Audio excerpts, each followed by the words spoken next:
Then on her hand, on her right arm, there are some incisions, and they are chevrons, multiple V's. So here is one of the typical sculptures around 6000 BC or 5800 BC from Greece. I myself discovered a series of such images, and if you are hesitant to admit that this is a bird goddess, well, maybe this would convince that this is a beaked creature, not a simple woman. And from the profile, she looks like this. She has, like the first one, nice hairdo, and her whole face is protruding. It's not natural, not a woman's face. So I think there is no doubt that many of such sculptures represent bird goddesses. And what is of importance, they are found in temples. I myself, excavating in Greece, northern Greece and Thessaly, have discovered numbers of bird goddesses within the temples.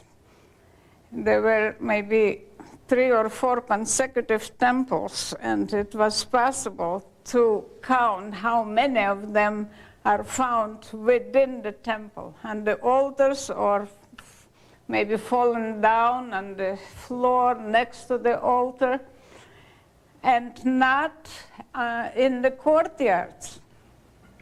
So that was a clue to me that the bird goddess, also the snake goddess, were temple goddesses, and I therefore interpret them as protectresses of the house, because earliest temples of Europe, as also of Anatolia, were house-like. Archaeologists to this day discuss and dispute that these are not temples because these are houses. However, if you travel in the Aegean area and visit the islands today, you will see that the temples, the churches, are just like houses. There's maybe 3, 4 houses, and then another house, which is a church. And who takes care of these churches? Women. And this, I think, reflects the very old tradition of the Neolithic period. Women were taking care of temples. And the temples consist of 2 rooms usually. One room is the actual temple. The smaller room is the workshop. And in the workshop, we also find figurines and vases and other cult objects, which were for the preparation of the worship in the temple. Now, another aspect of the same goddess, also from my own discovery here in Macedonia. This one is from the end of the 6th millennium, the Vinča culture. And this is a big vase, about 1 meter high, decorated with chevrons, red chevrons. She has a necklace. Also, she has her special marks on the face across her cheek, and then her beak and eyes. Usually, if there are vases, then the face appears on the neck or sometimes appears on the lid. So here we see the association of this type with a special symbol, the V or multiple V, which we can call chevron. And it will repeat throughout. Now, also, I would like to indicate that there are temple models. There are about 100 temple models discovered in Europe. Some of them are quite well preserved, as this one is also from Macedonia, not from my discoveries, but from Yugoslav excavations. And many of them have chimneys, in quotation marks, with the face of the goddess. She has a necklace spreading around the roof. This one has sort of a mouth, but I am suspecting that this was a later addition. All other chimneys, and maybe they are about 30, discovered in this site, have no mouth. Now we move, this was around the beginning of the 6th millennium, the last one. This is from the early 5th millennium, 1,000 years later, also from Yugoslavia. And, well, that can be described as a more articulate figure sitting on a throne marked with three lines, if you can see. And then she has sort of a bolero dress. She has a crown. She has 3 lines across her arms. And in front, if you can notice an apron or some, maybe it was a skirt or part of skirt, it is marked with chevrons. And then she has a duck's mask. And here is another mask, definitely a duck's mask. So the water bird played a very important role in this category of images. And even this mask is marked with V's on the corners of the forehead. The holes means that the mask was attached to the face, and some of the masks do have many holes, especially in the crown, which I interpret as holes for in decoration, for feathers maybe. So she was quite impressive, I think. There are masks of life size. In my excavations in Greece, I have discovered removable masks dating to the 7th millennium BC. So the masks have a long life. Of course, they existed even in the Paleolithic, but here we have a clear proof that in the Neolithic they were used for rituals, for reenactment of rituals, of certain rituals.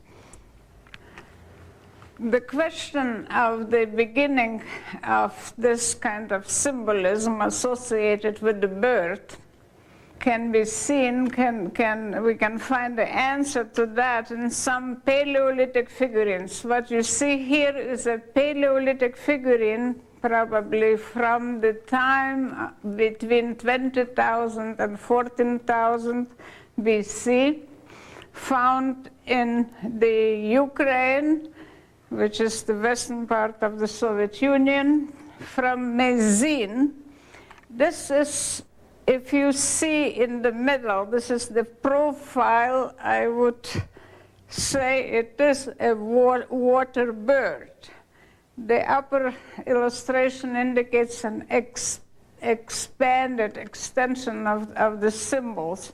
And then on the left side is the front, and this is the back. Why I'm showing this? For the association of symbols. We have a supernatural triangle in front, and then on the side and the back, there are chevrons, meanders, and on the neck, parallel lines, and again chevrons. So this means that at least for 20,000 years, the symbolic association was about the same as in the Neolithic period. And this confirms the importance of it. I think I am not making a mistake associating this group of symbols, and I am calling them aquatic symbolism associated with water birds, and especially with meanders, parallel lines, wavy lines, and so on. And the triangle, the pubic triangle, is marked with a net design. And net design is clearly associated with uterine moisture. Moisture was mysterious, and water was also sacred. Now the meanders appear on hundreds of figurines, and they have big faces and they have necklaces. These are all attributes of the same bird goddess. This is a temple model from Western Romania dating to the end of the 6th millennium BC. Then we go later into the 5th millennium. Again, we see the meanders decorating the skirts of the goddess, and this one again is the duck goddess. She also here wears a medallion that is also typical of this kind of the goddess. I found medallions in earlier figurines of the 7th and 6th millennium BC in my excavations in Greece. And here is a head of a very nice figurine from the Vinča culture in central Yugoslavia, and her forehead is decorated with a meander, and then her eyes are very important. There are 3 lines and 2 lines around. The eyes had the importance of regeneration, the life-giving. Some of the eyes are exaggerated, supernatural, as this lid from a huge vase indicates. And then on the forehead, a chevron, double triangle. This probably represents an eared owl. Then this same goddess, whom I call bird goddess, can appear as a bird. So she can be a woman, she can be a bird. A bird wears a human mask, has a crown. This is especially beautiful vase from the Vinča culture, dated to around 4,500 or earlier, made of very thin clay, decorated with black bands. The images like this continue for a long time. Even in the Bronze Age in Europe, they were made, like this one is from Hungary, dated to around 16th century BC, so maybe about 4,000 years later. And I would say that they are prototypes of later sirens of ancient Greece. Now we can begin the second category, which is very closely associated with the bird goddess, and this is the snake goddess. She appears as a woman, or she appears as a snake.